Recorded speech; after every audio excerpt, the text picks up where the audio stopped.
কাউকে পছন্দ হলে রাসূলের শিখানো এই দোয়াটি মাত্র 11 দিন পড়ুন। যদি আপনি তাকে হালালভাবে পেতে চান, রাসূলের শিখানো এই দোয়াটি যখনই আপনি তাকে দেখবেন কমপক্ষে 3 বার পাঠ করবেন। এর ফলে আল্লাহ রাব্বুল আলামিন আপনাকে শয়তান থেকে হেফাজত করবেন এবং সে যদি আপনার জন্য কল্যাণকর হয়ে থাকে তাহলে আল্লাহ রাব্বুল আলামিন তাকে আপনার ভাগ্যে লিখে দিবেন। সেই দোয়াটি হচ্ছে আলহামদুলিল্লাহিল্লাযী বিনিআমাতি তাতিম্মুস সালিহাত, আলহামদুলিল্লাহিল্লাযী বিনিআমাতি তাতিম্মুস সালিহাত। যখনই আপনি তাকে দেখবেন কমপক্ষে 3 বার পাঠ করবেন। প্রিয় ভাইরা আমার, প্রিয় বোনেরা আমার, অনেকে আছে তার লাইফে যদি কাউকে ভালো লাগে, কাউকে যদি সে ভালোবাসে, তাহলে তাকে সে পাওয়ার জন্য তাকে বাধ্য করে, তাকে কালো জাদু করে, ব্ল্যাক ম্যাজিক করে, এই ধরনের কুফরি কালাম তার উপর করে। প্রিয় ভাইরা আমার, এটা কখনোই করা যাবে না।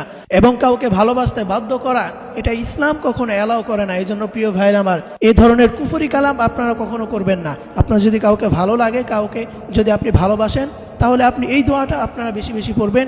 এতে করে সে যদি আপনার জন্য কল্যাণকর হয়ে থাকে তাহলে অবশ্যই আল্লাহ তাআলা তাকে আপনার ভাগ্যে লিখে দিবেন। আর যদি সে আপনার জন্য অকল্যাণকর হয় তাহলে আল্লাহ তাআলা তাকে আপনার জীবন থেকে দূরে সরিয়ে দিবেন। প্রিয় ভাইরা আমার, এই জন্য এই দোয়াটা আপনারা বেশি বেশি পাঠ করবেন।